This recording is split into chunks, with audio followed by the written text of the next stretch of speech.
कि सरकार से सवाल पूछना देशभक्ति है। चीन ने उस इलाके में बहुत सारे पक्के कंस्ट्रक्शन करे हैं, तो ये ऐसी कौन सी लड़ाई है कि जिसमें दोनों पक्ष जीते हैं, तो फिर हारा कौन है?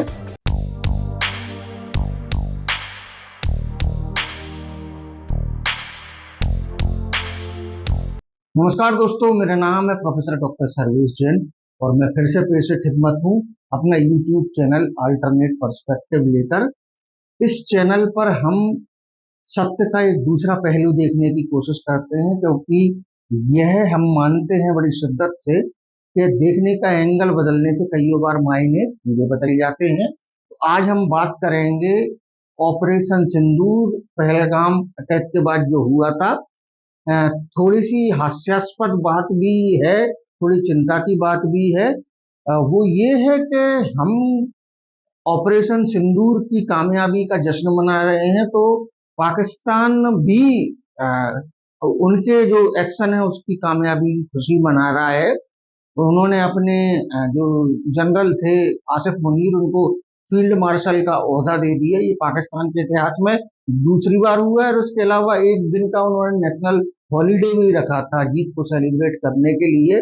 तो ये ऐसी कौन सी लड़ाई है कि जिसमें दोनों पक्ष जीते हैं, तो फिर हारा कौन है? तो ध्यान देने वाली बात ये है कि इस सवाल पूछने के माध्यम से मैं सेना के ऑपरेशन या सेना की काबिलियत पर प्रश्न चिन्ह नहीं लगा रहा हूं।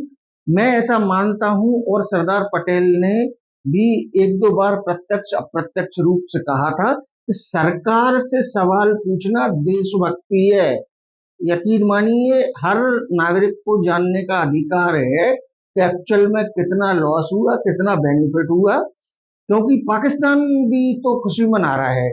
वो उनका आसिफ मुनीर को उन्होंने जो फील्ड मार्शल का दर्जा दिया हुआ है, ये पाकिस्तान के इतिहास में दूसरी बार ऐसा मौका आया है।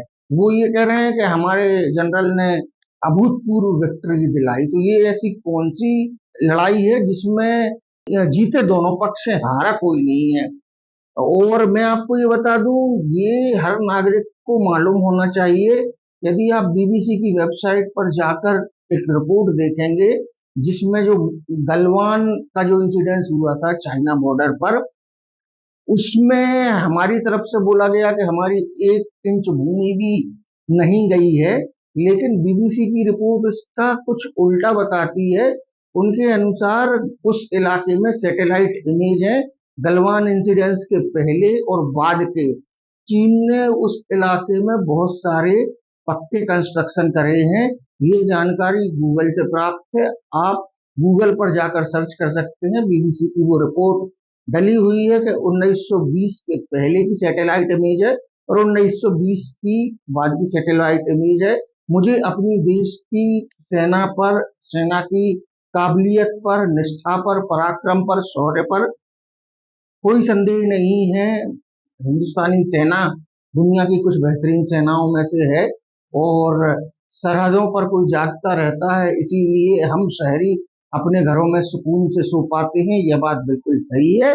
लेकिन सरकार को इसका कुछ आधिकारिक ऐसा वर्जन प्रस्तुत करें कि जिससे पाकिस्तान का झूठ बेनकाब हो सके। तो यह है हमारा चैनल अल्टरनेट पर्सपेक्टिव। चैनल को लाइक करें, सब्सक्राइब करें, शेयर करें और कमेंट बॉक्स में अपनी राय जरूर दें। शुक्रिया।